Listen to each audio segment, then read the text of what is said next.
कानपुर के काशीराम हॉस्पिटल में कोरोना के मरीजों ने तोड़फोड़ की। बताया गया कि क्वारंटीन किए गए कोरोना मरीजों ने बाहर निकलने की जिद की, जिन्हें अस्पताल के कर्मचारियों ने रोकने की कोशिश की, जिसके बाद कोरोना के कुछ मरीजों ने अस्पताल की खिड़की के शीशे तोड़ दिए।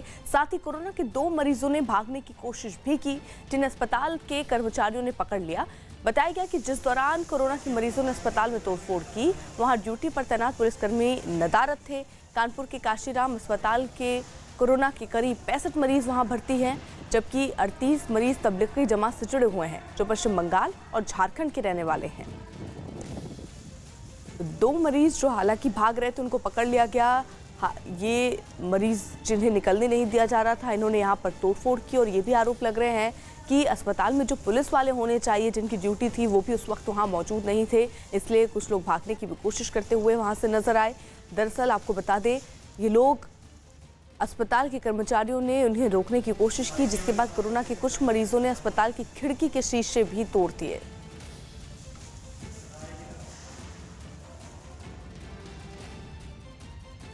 इससे पहले कानपुर के ही हैलेट अस्पताल में कोरोना से पीड़ित तबलीगी जमात के लोगों पर हंगामे का आरोप लगा।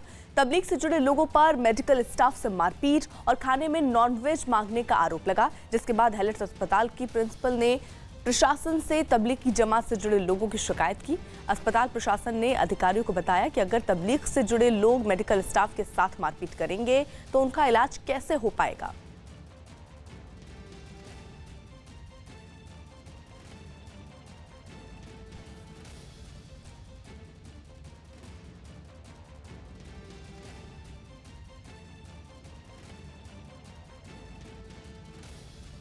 ये जमाती जब से हैं, अभी तो वहाँ पे करीब 60 लोग होंगे पॉजिटिव और 10 लोग नेगेटिव हैं, करीब 70 लोग हैं, जिनमें की ज़्यादातर जमाती हैं, कुछ थोड़े बहुत छोड़ के। तो ये लोग शुरू से ही बहुत परेशान ये कर रहे हैं, कुछ ये बहुत उपद्रव कर रहे हैं, बदतमीज़ी कर रहे हैं, अच्छा नहीं बोल रहे हैं। और हद तो तब हो गई है जब इन्होंने कल वार्ड बॉय ने जब थाली को लात मारी तो वार्ड बॉय ने कहा ये क्यों कर रहा है, और रोकने की कोशिश की कि इतना महंगा खाना आता है और अन्न हम लोग को, आपको मालूम है, अन्न पे लात नहीं मारते और इस तरह बर्बाद नहीं करते। कितने लोग को अभी लॉकडाउन में खाना नहीं मिल रहा है और ये इस तरह फेंक रहे हैं। और इनको और अच्छा चाहिए, बिरयानी चाहिए, इनको नॉनवेज चाहिए, इस तरह का खाना जो हम लोग कह चुके हैं हम नहीं प्रोवाइड कर सकते। तब भी ये इतना, और बेचारा तो वार्ड बॉय वो भागा है सीढ़ियों से अपनी जान बचा के, क्योंकि पता नहीं है क्या कर दें। वहीं कानपुर के कल्याणपुर इलाके के हॉटस्पॉट एरिया में कुछ लोगों ने एक कोरोना वॉलंटियर पर जानलेवा हमला कर दिया।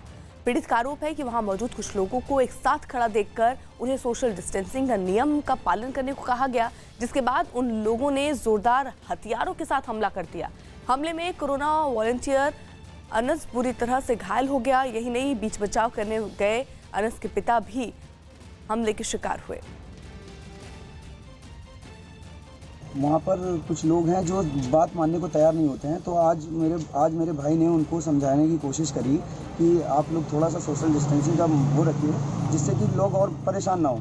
तो उन लोगों ने मेरे भाई के साथ में गाली गलौज करी है, जिसकी वीडियो CCTV फुटेज में आई है, और उसको बहुत मारा है। जब तक हम लोग वहाँ पर पहुँचे हैं, उल्टा उन लोगों ने हम लोगों को छुड़ाने के लिए हम लोग वहाँ पर पहुँचे हैं और उल्टा उन लोगों ने मेरे ऊपर भी हमला किया, जिससे मेरे सर पर चोट आई है। गुजरात में कांग्रेस के वरिष्ठ नेता बदरुद्दीन शेख का कोरोना की वजह से निधन हो गया। कांग्रेस नेता बदरुद्दीन शेख की 15 अप्रैल को कोरोना पॉजिटिव रिपोर्ट आई थी, जिसके बाद उन्हें अस्पताल में भर्ती कराया गया, जहां कल रात उनका निधन हो गया। बदरुद्दीन शेख अहमदाबाद के दाड़ी लिमरा इलाके के पार्षद हैं थे और इस इलाके में काफी संख्या में कोरोना के मरीज पाए गए हैं। ये इलाका अहमदाबाद का हॉटस्पॉट इलाका है।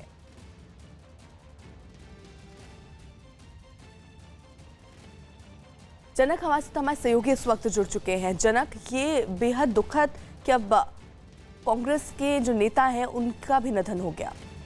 बिल्कुल, देखिए उनकी 68 साल की उम्र थी और को मॉर्बिड बताए जा रहे थे।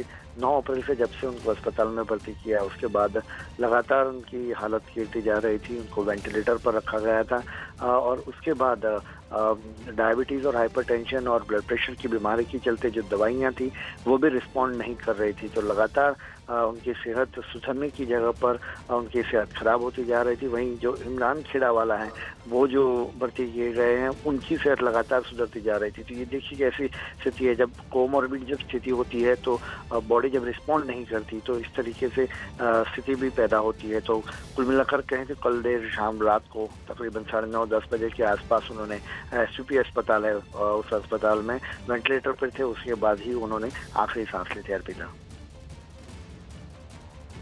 उधर मौलाना साद के वकील ने दावा किया कि मौलाना साद की कोरोना की जांच रिपोर्ट नेगेटिव आई है।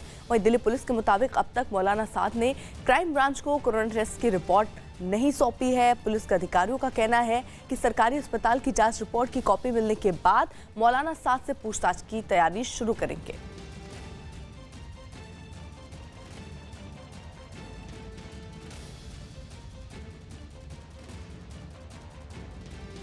RSS प्रमुख मोहन भागवत ने कहा कि कुछ लोग डर और गुस्से की वजह से छिप रहे हैं, तो ऐसे में पूरे समुदाय से दूरी बनाना सही नहीं।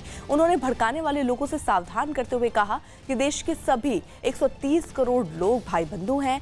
मोहन भागवत ने यह भी कहा कि बिना भेदभाव के जरूरतमंदों की मदद की जा रही है। RSS प्रमुख मोहन भागवत ने लोगों से घर में रहकर कोरोना से जंग जीतने की अपील की। साथ ही उन्होंने लॉकडाउन और सोशल डिस्टेंसिंग का पालन करने की नसीहत भी दी। भारत का 130 करोड़ का समाज भारत माता का पुत्र है, अपना बंधु है। इस बात को ध्यान में रखना चाहिए।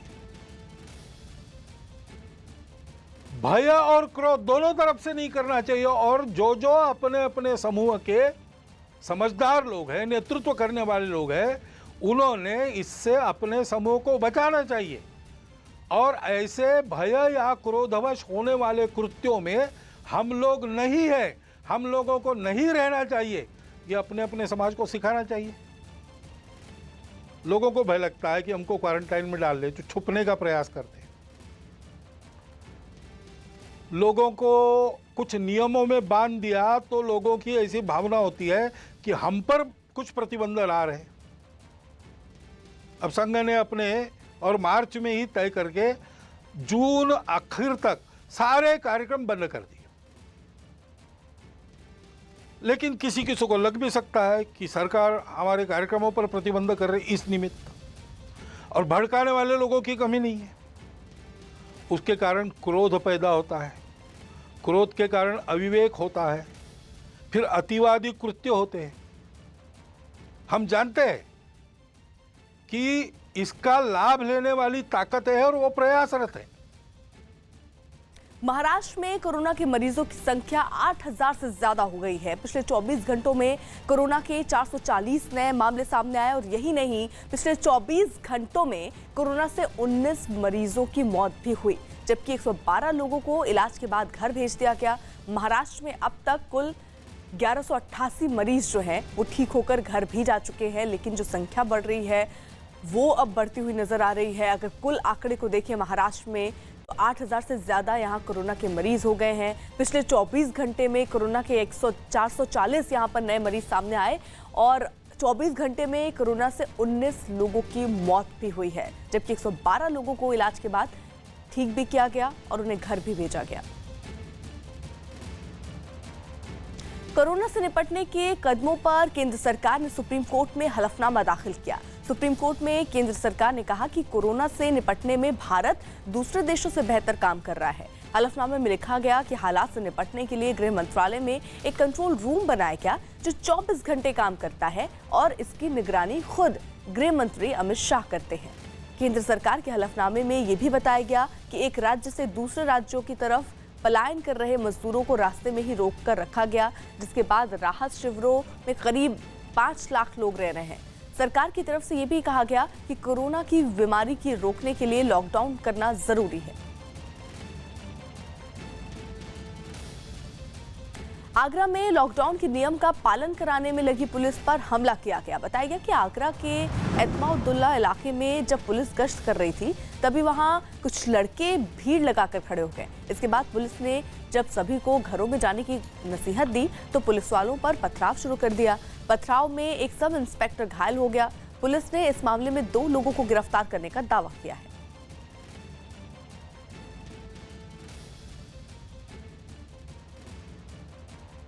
मुंबई के गोवंडी में लॉकडाउन के नियमों का पालन कराने गई पुलिस टीम पर हमला कर दिया गया। बताया गया कि वहां मौजूद कुछ लोगों की भीड़ को जब एक पुलिस वाले ने घरों में जाने को कहा तो उस पर हमला कर दिया गया। बाद में पुलिस ने इस मामले में केस दर्ज करते हुए आरोपियों को गिरफ्तार करने का दावा किया।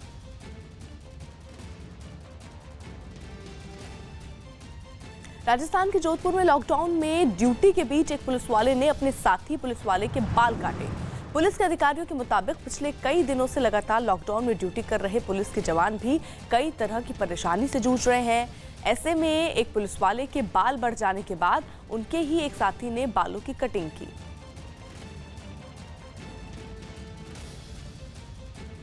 जब हम ड्यूटी कर रहे हैं, हम भी किसी शॉप को खुलवा के बाल नहीं कटवा रहे हैं, हम भी एक दूसरे के बाल काट रहे हैं और अपने परिस्थितियों के हिसाब से एडजस्टमेंट कर रहे हैं। तो आप लोग भी घरों में रहो, बाल अगर बढ़ जाए तो इतनी कोई बड़ी समस्या नहीं, एक दूसरे किसी के आप हेल्प कर सकते हैं। या बड़े हुए बाल भी महीने 2 महीने में आपको कुछ नहीं कहेगा। हमारे तो डिसिप्लिन फोर्स है, तो बाल छोटे रखने की जरूरत पड़ती है, इस वजह से हम अपना एडजस्टमेंट करते हैं। लॉकडाउन के दौरान दिल्ली पुलिस उन जोड़ों की शादी भी करा रही है जो आर्थिक रूप से कमजोर हैं या फिर पुलिस से मदद मांग रहे हैं। दिल्ली के शाहदरा में गांधीनगर थाने और वहां के एससीपी के मदद से इलाके में एक युवक की शादी कराई गई। शादी में सोशल डिस्टेंसिंग के नियम का पूरा पालन करवाया गया। इस शादी में दिल्ली पुलिस के गांधीनगर थाना पुलिस के जो पुलिसकर्मी थे उन्होंने आपस में पैसा इकट्ठा किया और शादी का खर्च भी उठाया।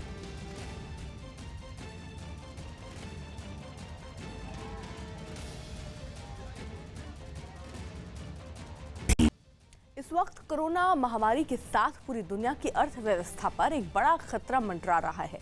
इस खतरे को कम करने के लिए दुनिया के तमाम देशों की सरकारें अपनी नीतियों के हिसाब से काम कर रही हैं, लेकिन हमारे अपने देश में वायरल हो रहे एक मैसेज ने कई लोगों की चिंता बढ़ा दी है।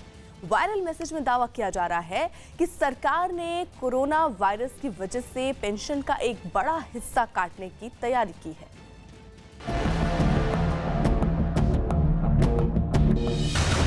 सरकारी कर्मचारियों को बड़ा झटका।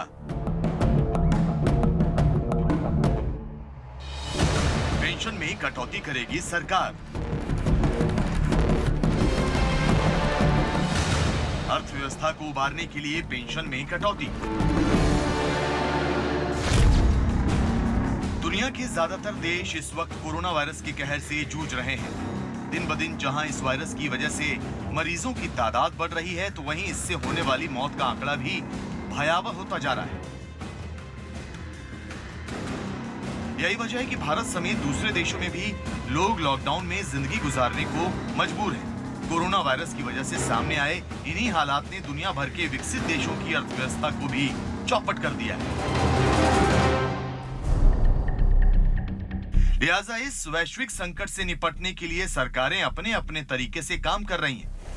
इसी बीच हमारे अपने देश में एक वायरल मैसेज ने हड़कंप मचा दिया है। इस वायरल हो रहे मैसेज में रिटायर्ड सरकारी कर्मचारियों की पेंशन में कटौती का जिक्र किया गया है। अपने फेसबुक अकाउंट पर एक सोशल मीडिया यूजर ने लिखा है, सरकार कर्मचारियों की पेंशन में 30% की कटौती कर सकती है। अगर ये सच है तो वाकई बहुत कड़ा फैसला है। इतना ही नहीं, कोरोना वायरस के कहर के बीच इस वायरल हो रहे मैसेज में यह भी दावा किया जा रहा है कि 80 साल से ज्यादा की उम्र वाले लोगों की पेंशन खत्म कर दी जाएगी। कोरोना वायरस ने देश की अर्थव्यवस्था को बहुत गहरी चोट दी है। सरकार इससे निपटने के उपाय तलाश रही है। इसलिए यह फैसला लिया गया है कि जिन रिटायर्ड कर्मचारियों की उम्र 80 साल हो चुकी है, उनकी पेंशन खत्म कर दी जाएगी। एक आर्टिकल के हवाले से वायरल हुए इस मैसेज ने सरकारी पदों से रिटायर हुए कर्मचारियों को सख्ते में ला दिया। एक तो कोरोना वायरस का कहर, उस पर पेंशन की कटौती। यही वजह है कि वायरल हो रहे मैसेज को लेकर कई सवाल भी उठने लगे। क्या वाकई सरकार ने पेंशन कटौती की कोई अधिसूचना या आदेश जारी किया है? क्या अर्थव्यवस्था सुधारने के लिए सरकार ने रिटायर हो चुके कर्मचारियों की पेंशन को टारगेट किया है? क्या 80 साल की उम्र के लोगों की पेंशन खत्म कर दी जाएगी? क्या सरकार आपके पेंशन का एक बड़ा हिस्सा काटने की तैयारी में है? अगर ऐसा कोई सरकारी आदेश आया तो वो लोगों के सामने क्यों नहीं आया? इस मैसेज की सोशल मीडिया पर ही चर्चा क्यों हो रही है? इन्हीं सारे सवालों की तलाश करने के लिए न्यूज़ 18 इंडिया ने अपनी पड़ताल शुरू की। वायरल मैसेज की पक्की पड़ताल के लिए हमने इंटरनेट पर अपनी तलाश शुरू की। गूगल पर जब हमने पेंशन कीवर्ड डाला तो उससे जुड़े कई आर्टिकल हमारे सामने आ गए। कुछ आर्टिकल हाल ही में पब्लिश हुए थे, लेकिन किसी में भी इस बात का जिक्र नहीं था कि सरकारी कर्मचारियों की पेंशन में किसी तरह की कोई कटौती की जाएगी। इस बारे में और जानकारी हासिल करने के लिए हमने अपनी पड़ताल को जारी रखा। कुछ ही देर में हमारी नजर PIB फैक्ट चेक पर पड़ी। इस वायरल हो रही खबर को लेकर पूरी सच्चाई बयां की गई थी। PIB फैक्ट चेक के ट्विटर हैंडल पर लिखा था, सरकार कोविड-19 के चलते कर्मचारियों की पेंशन को 30% तक कम कर सकती है और 80 साल से ज्यादा उम्र के लोगों की पेंशन समाप्त कर सकती है। ये फर्जी। इतना ही नहीं, इस दौरान हमारी नजर एक शख्स के ट्विटर हैंडल पर भी पड़ी जिसने इस खबर के बारे में जानकारी मांगी थी, जिसके बाद खुद वित्त मंत्री निर्मला सीतारमण ने 19 अप्रैल को सुबह 8:59 पर यह ट्वीट किया था, जिसमें लिखा था, स्पष्टीकरण मांगने के वास्ते संपर्क करने के लिए धन्यवाद। पेंशन में किसी तरह की कटौती नहीं हुई है। न्यूज 18 इंडिया की पड़ताल में वायरल हो रहा दावा गलत साबित हुआ। सरकार ने कोरोना वायरस की वजह से किसी भी तरह की पेंशन कटौती का ना तो ऐलान किया है और ना ही ये कहा है कि किसी की पेंशन खत्म की जाए। कोरोना वायरस को लेकर इन दिनों तरह तरह की भविष्यवाणियां भी वायरल हो रही हैं। वायरल हो रहे कई मैसेजेस में दावा किया जा रहा है कि इस वायरस के बारे में काफी पहले ही बता दिया गया था। एक ऐसा ही मैसेज इन दिनों रामचरितमानस को लेकर भी वायरल हो रहा है, जिसमें यह दावा किया जा रहा है कि गोस्वामी तुलसीदास ने अब से सैकड़ों साल पहले ही इस वायरस के बारे में पता लगा लिया था।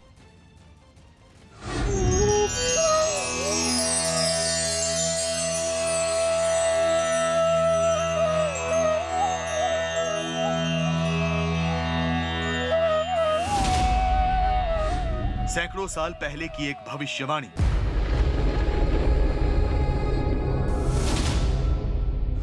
रामचरितमानस में कोरोना का जिक्र।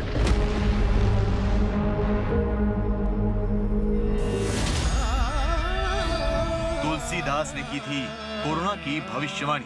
तुलसीदास सदा हरि चेरा की जय नाथ हृदय महडेरा। रामचरितमानस एक ऐसा महाकाव्य है जिससे करोड़ों लोगों की आस्था जुड़ी है।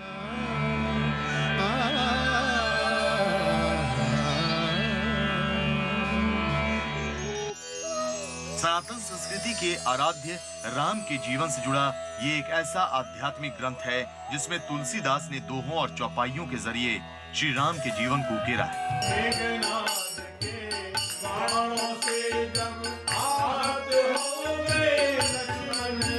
यही वजह है कि इस ग्रंथ में लिखी गई मान्यताओं को करोड़ों लोगों के बीच विश्वास की अमिट लकीर माना जाता है।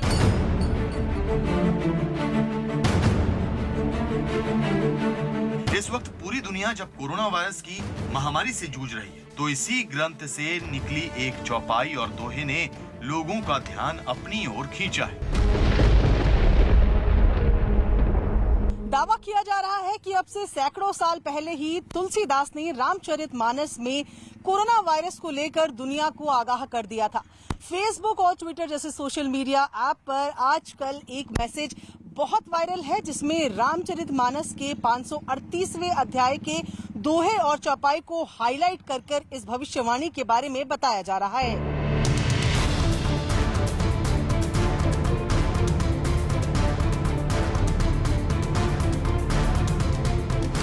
इस पोस्ट को शेयर करके सोशल मीडिया यूजर्स कह रहे हैं, जब धरती पर निंदा बढ़ जाएगी, पाप बढ़ जाएंगे, तब चमगादड़ अवतरित होंगे और चारों तरफ उनसे संबंधित बीमारी फैल जाएगी और लोग मरेंगे। रामचरितमानस के 538वें पन्ने का ही जिक्र करते हुए दोहा संख्या 121 का भी जिक्र किया गया है, जिसका वायरल मैसेज में अर्थ कुछ इस तरह से लगाया जा रहा है। एक बीमारी जिसमें इंसान मरेंगे, उसकी सिर्फ एक दवा है, प्रभु भजन दान और समाधि में रहना, यानी लॉकडाउन। ट्विटर पर भी ये मैसेज धड़ाधड़ वायरल हो रहा है। रामायण के दोहा नंबर 120 में लिखा है, जब पृथ्वी पर निंदा बढ़ जाएगी, पाप बढ़ जाएंगे, तब चमगादड़ अवतरित होंगे। चारों तरफ उनसे संबंधित बीमारी फैल जाएंगी और लोग मरेंगे। और दोहा नंबर 121 में लिखा है कि एक बीमारी जिसमें नर मरेंगे, सिर्फ एक दवा है, प्रभु भजन, दान और समाधि में रहना, यानी लॉकडाउन। सोशल मीडिया पर वायरल हो रहे इस दोहे और चौपाई के एक एक शब्द पर अगर गौर फरमाएं तो अर्थ वही निकलता है जैसा कि सोशल मीडिया पर कहा जा रहा है। लिहाजा कुछ जरूरी सवाल भी उठने लगे हैं। क्या रामचरितमानस में वाकई कोरोना वायरस को लेकर कोई भविष्यवाणी की गई? जिन चौपाई और दोहों का जिक्र किया गया है, क्या वो कोरोना वायरस को लेकर ही है? क्या सैकड़ों साल पहले तुलसीदास को इस वायरस के बारे में पता चल गया था? अगर ये सच है तो आध्यात्मिक गुरुओं ने इस बारे में पहले क्यों आगाह नहीं किया? कहीं वायरल मैसेज में किसी तरह की छेड़छाड़ तो नहीं की गई? ऐसे ही सवालों के जवाब तलाश करने के लिए न्यूज 18 इंडिया की टीम ने अपनी पड़ताल शुरू की। सबसे पहले न्यूज 18 इंडिया ने रामचरितमानस के उस दोहे को तलाशना शुरू किया कि क्या वाकई रामचरितमानस में ऐसा कोई दोहा है जो कोरोना वायरस से संबंधित भविष्यवाणी करता हो। इस दौरान हमारी टीम को पता चला कि जिस चौपाई और दोहे का जिक्र किया गया है वो रामचरितमानस के उत्तरकांड में वास्तव में मौजूद है, लेकिन अभी भी हमारे सवाल का जवाब हमें नहीं मिला था। और वो ये कि क्या वास्तव में इनका अर्थ वही है जैसा सोशल मीडिया पर कोरोना वायरस को लेकर दावा किया जा रहा है। इसकी पड़ताल के लिए हमने रुख किया किसी ऐसे शख्स का जो हूबहू रामचरितमानस के वायरल हो रहे दोहे और चौपाई का अर्थ बता दे। इसी प्रश्न को गरुड़ जी ने काकभूषुंड से भी पूछा तो काकभूषुंड जी ने अनेक पापों का अनेक प्रकार से वर्णन किया कि जो जैसा कर्म करेगा उसको उसी प्रकार का फल मिलेगा।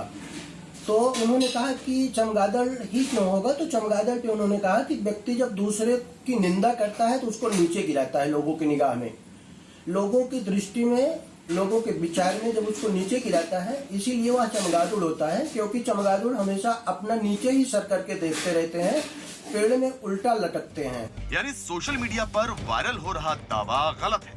रामचरितमानस में ऐसी किसी भी भविष्यवाणी का जिक्र नहीं किया गया।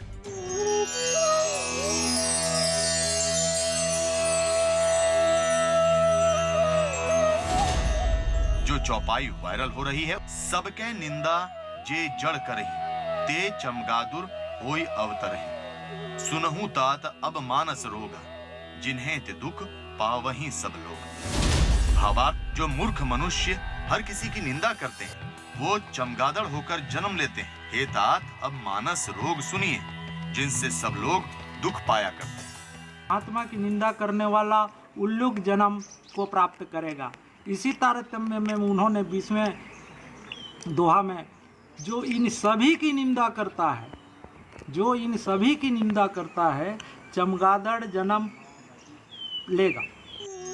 इस चौपाई में कहीं भी चमगादड़ से मौत का जिक्र नहीं। ठीक इसी तरह हमें इस दोहे का भी अर्थ पता चला। मोह सकल व्याधिन कर मूला, तिन्हते पुनि उपजही बहुसूला, काम बात कफ लोभ अपारा, क्रोध पित्त नित छाती जारा। भावार्थ, सब रोगों की जड़ मोह यानी अज्ञान है। उन व्याधियों से फिर और बहुत से शूल उत्पन्न होते हैं। काम वात है, लोभ अपार यानी बढ़ा हुआ कफ है, और क्रोध पित्त है जो सदा छाती जलाता रहता है। काम जो है वो वात रोग बन जाता है, कफ जो है वो लोभ है, और क्रोध जो है वो पित्त है। आप देखिएगा, स्वाभाविक भी देखिए, प्रैक्टिकल वे में कभी कभी जब हम बहुत ज़्यादा क्रोध करते हैं ना, तो उसके कारण हमारे एसिड बनने लग जाता है, गैस्ट्रिक की प्रॉब्लम हो जाती है, बीपी बढ़ जाता है। तो आगे ये सब जो बताया गया है ये मानसिक रोगों का वर्णन है।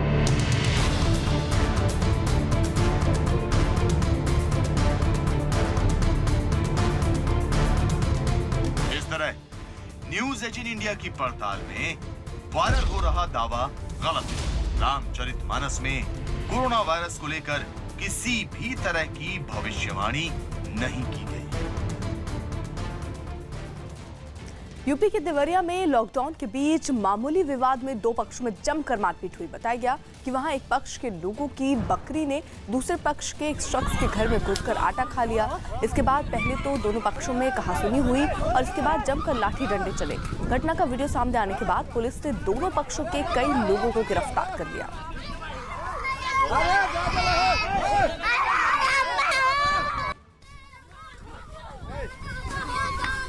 एक व्यक्ति की बकरी दूसरे के खेतों में बगल में पड़ोस के चली गई।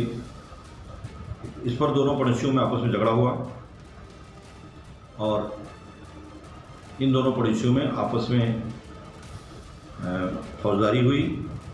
उसके संबंध में थाना रुद्रपुर पर एक अभियोग पंजीकृत किया गया है और जो दोषी लोग हैं उनके विरुद्ध कार्रवाई कराई जा रही है। मध्य प्रदेश के मांडला में सड़क पर बिखरे पैसों को देखकर हड़कंप मच गया। वहां सड़क पर करीब 2000 रुपए पड़े थे, लेकिन कोरोना के खतरे को देखते हुए किसी ने उन्हें छूने की कोशिश नहीं की। इसके बाद सड़क पर पैसे पड़े होने की खबर पुलिस को दी गई। खबर पाकर पहुंचे पुलिस ने एक जवान ने बड़ी सावधानी से लकड़ी के जरिए सड़क पर पड़े पैसों को उठाकर एक थैली में रखा और वहां से ले गए। ग्रामवासी ने फोन करके बताया कि मेन रोड पर कुछ नोट लगे हुए हैं, जिसमें एक 500 का नोट है और 2 400 के नोट हैं। इस सूचना पर स्टाफ को वहां भिजवाया गया। प्रॉपर सुरक्षा के सभी मापदंडों को ध्यान में रखते हुए, पूर्ण रूप से एहतियात बरतते हुए, किट का उपयोग करते हुए उन नोटों को उठाया गया और सुरक्षित रूप से रखवाया गया है। अभी तक ऐसी कोई जानकारी प्राप्त नहीं हुई है कि किसी के द्वारा उन नोटों को फेंका गया है। इस विषय में जांच की जा रही है। मध्य प्रदेश के सीहोर में एक गांव में तेंदुआ घुस आने के बाद अफरा तफरी मच गई। जैसे ही गांव वालों की नजर तेंदुए पर पड़ी, उन्होंने वन विभाग और पुलिस को इसकी खबर दी। खुद गांव के लोगों ने भी लाठी डंडों के साथ तेंदुए को घेर लिया। वन विभाग और पुलिस की टीम ने तेंदुए को पकड़ने की कोशिश शुरू की, लेकिन इसी बीच गांव के लोगों ने उस पर हमला कर दिया। गांव वालों के हमले में तेंदुआ घायल भी हो गया। यही नहीं, तेंदुए के हमले में 2 गांव वाले भी घायल हुए। इसके बाद तेंदुआ जो था वो घने खेतों की ओर भाग गया, जिसकी तलाश में वन विभाग और पुलिस की टीम जुटी रही। उसको तेंदुए को जो है यहाँ से हम रेस्क्यू करने का प्रयास कर रहे हैं। ग्राम वाले सभी, आप देख रहे होंगे, सभी गांव वाले जो हैं आजू बाजू के सभी लोग यहाँ एकत्रित हो गए हैं। तो प्रयास ये किया जा रहा है कि उसको ट्रैंकुलाइज करके और यहाँ से बाहर कहीं ले जाएगा। सर, इसको पकड़ने के लिए अभी आपने क्या संसाधन जुटाए? हमने अभी जो है यहाँ पे प्रिकॉशन के रूप में जो है एक लाइन बना दी है रस्सी बांध के, ताकि कोई भी उसके पास में ना जाए, और वरिष्ठ अधिकारियों को सूचना भेज दी है, तो वो वहाँ से पूरी रेस्क्यू टीम लेकर आ रहे हैं। दुनिया भर में 28 लाख से ज्यादा लोग कोरोना वायरस के शिकार हैं और 2 लाख से ज्यादा मौतें। जी हाँ, ये आंकड़ा न सिर्फ डराता है बल्कि कई सवाल भी खड़े करता है। क्या वाकई चीन ने कोरोना वायरस का सच दुनिया से छिपा कर रखा? क्या कोरोना वायरस और चमगादड़ों के बीच की कड़ी के बारे में चीन जानता था? इन सवालों के जवाब तो चीन सरकार ही दे सकती है, लेकिन दावा यह है कि कोरोना वायरस के खतरे से चीन को 5 महीने पहले ही आगाह कर दिया गया था।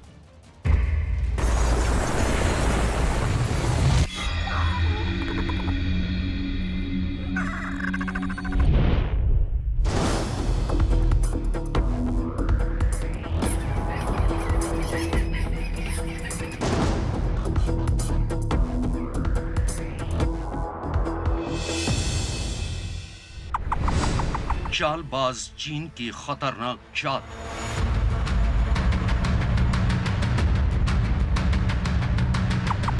सामने आ गया चीन की साजिश का सच। चीन को थी कोरोना महामारी की दस्तक की खबर। चीन के राज बैट वुमन के पास।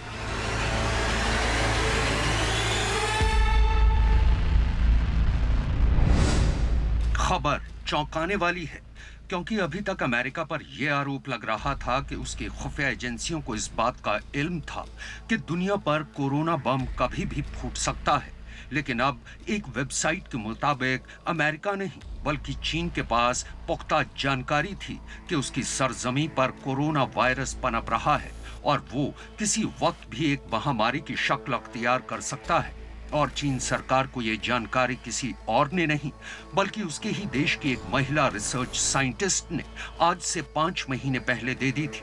लेकिन कोरोना वायरस के खतरे की जानकारी होने के बावजूद चीन ने यह सच पूरी दुनिया से छिपा कर रखा। और ये महिला रिसर्च साइंटिस्ट कोई और नहीं बल्कि वुहान इंस्टीट्यूट ऑफ वायरोलॉजी में काम करने वाली शी झेंगली हैं। चीन नहीं चाहता कि दुनिया ये माने कि इसके पीछे चीन का हाथ है। और रीज़न कोई भी हो, चीन, आप जानते होंगे कि जो ट्रेड वॉर चल रही थी, शी झिंगली से पहले भी एक शख्स ने अपनी मौत से पहले पूरी दुनिया को चीन की खतरनाक साजिश के बारे में आगाह कर दिया था। मास्क के पीछे से कोरोना महामारी को पहली बार भांपने वाले यही थे, डॉक्टर ली वेनलियांग। दिसंबर 2019 को ली वेनलियांग ने ही सबसे पहले ये जानकारी दी थी कि उन्हें सार्स जैसे एक नए कोरोना वायरस का पता चला है, लेकिन उन पर अफवाह फैलाने का आरोप लगाते हुए चीन सरकार ने उन्हें प्रताड़ित किया और 7 फरवरी 2020 में कोरोना से ही ली वेनलियांग की मौत हो गई थी। लेकिन 30 दिसंबर 2019 को जब ली वेनलियांग चैट के जरिए लोगों को कोरोना वायरस के खतरे को महसूस कर उसके बारे में आगाह करने की कोशिश कर रहे थे, उस वक्त एक और नाम सामने आया था, शी झिंगली और बैटवुमन, वुहान इंस्टीट्यूट ऑफ वायरोलॉजी की वायरोलॉजिस्ट। शी झिंगली वो साइंटिस्ट जो पिछले 16 साल से चमगादड़ों पर रिसर्च कर रही हैं और इसी एक वजह से उन्हें चीन समेत पूरी दुनिया में बैट वुमन कहा जाता है। शी झिंगली साल 2004 से ही चमगादड़ों में पनपने वाले कोरोना वायरसों पर शोध कर रही हैं। द साइंटिफिक अमेरिकन वेबसाइट पर छपी एक खबर के मुताबिक शी झिंगली यानी बैट वुमन का दावा है कि वो चीन सरकार को सालों से कोरोना वायरस के बारे में आगाह करती आ रही थी, लेकिन चीन सरकार ने सुनकर भी सब कुछ अनसुना कर दिया। शी झिंगली जब अपनी टीम के साथ इस नए वायरस की खोजबीन में वुहान इंस्टीट्यूट पहुंची तो 3 दिन के अंदर ही उन्होंने इस वायरस को लेकर अपना दावा पेश कर दिया था। शी ने एक पत्रकार को बताया कि उनकी टीम ने कोरोना वायरस की आनुवांशिक संरचना के बारे में 2 जनवरी को रिसर्च पूरी कर ली थी, लेकिन जैसे ही चीन सरकार को इसके बारे में पता चला, शी झिंगली की टीम को काम रोकने के आदेश दे दिए गए।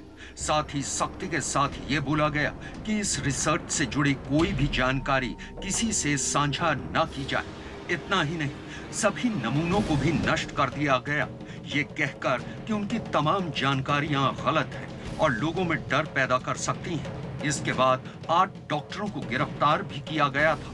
इतना सब होने के बावजूद शी झिंगली और उनकी टीम ने अपनी रिसर्च जारी रखी।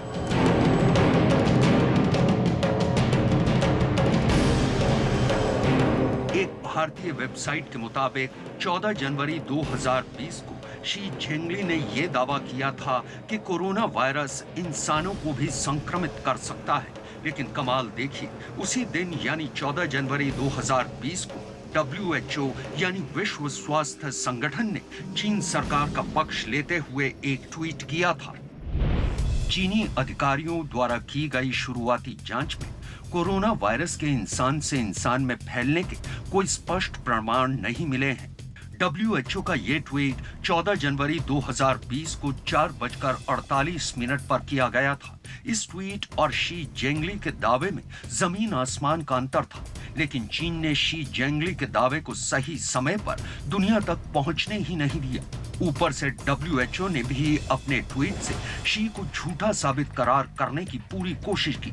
तो अब सवाल ये उठता है कि क्या कोरोना वायरस की हकीकत को छिपाने में WHO ने चीन की मदद की, और अगर ये सच है तो फिर इसके पीछे WHO का मकसद क्या था? WHO पूरी तरीके से ऐसा लग रहा है जैसे कि चीन के पिछलग्गों की तरह काम कर रहा है। चीन के प्रति उसका नजरिया सॉफ्ट है, जबकि उसकी तमाम और जो एडवाइजरी है या जो भी बातें हैं उसमें वो अन्य देशों को अलग नजरिए से देख रहा है। साल 2019 में शी झिंगली ने कोरोना वायरस पर 2 लेख लिखे और इससे होने वाले खतरे के बारे में चीन सरकार को चेताया था, लेकिन ना तो चीन सरकार ने इस तरफ देखा और ना ही शी झिंगली की रिपोर्ट पर कोई एक्शन लिया गया। कोरोना वायरस को लेकर चीन ने दुनिया से बहुत लंबे वक्त तक इसका सच छिपाए रखा, खबरों को दबाए रखा, लेकिन शी जिंगली की रिसर्च और उनके दावों ने साफ कर दिया कि कोरोना वायरस से जारी जंग का अंत वहीं हो सकता था जहां पर ये पनप रहा था। शी जिंगली की रिसर्च पर अगर यकीन करें तो ये साफ हो जाता है कि चीन सरकार अगर वक्त रहते एक्शन ले लेती तो कोरोना को रोका जा सकता था। सिर्फ यही नहीं बल्कि चीन के जिन इलाकों में कोरोना पनप रहा है उसे वहीं खत्म भी किया जा सकता था, लेकिन चीन सरकार ने ऐसा कुछ नहीं किया।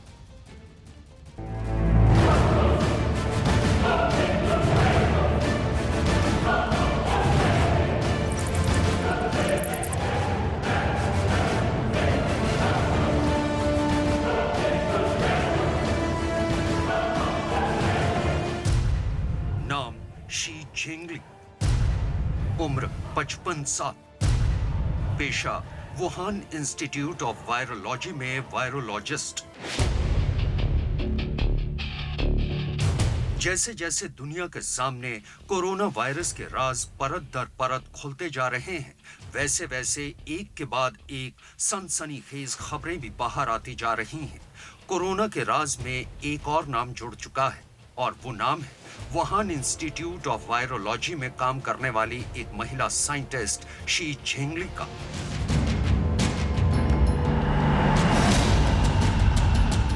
शी जिंगली यानी वो महिला वायरोलॉजिस्ट जिन्होंने आज से करीब 5 महीने पहले ही चीन सरकार को कोरोना वायरस के खतरे के बारे में आगाह करा दिया था, लेकिन वुहान इंस्टीट्यूट ने शी जिंगली के काम पर पर्दा डालने की कोशिश की थी।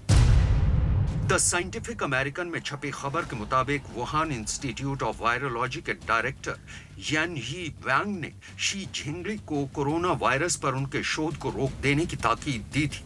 इसके अलावा उनसे ये भी कहा गया था कि वो कोरोना वायरस की जानकारी को किसी और के साथ शेयर न करें। शी जिंगली की रिसर्च के मुताबिक चीन के गुआंगडोंग, गुआंगशी और यूनान इलाकों में कोरोना वायरस के फैलने का खतरा मंडरा रहा था और ये कोरोना वायरस जानवरों से इंसानों में फैल सकता था। उस वक्त शी जिंगली चमगादड़ों में पाए जाने वाले एक वायरस RATG13 पर रिसर्च कर रही थी। शी इस प्रोजेक्ट पर 29 रिसर्चर्स की टीम के साथ काम कर रही थी।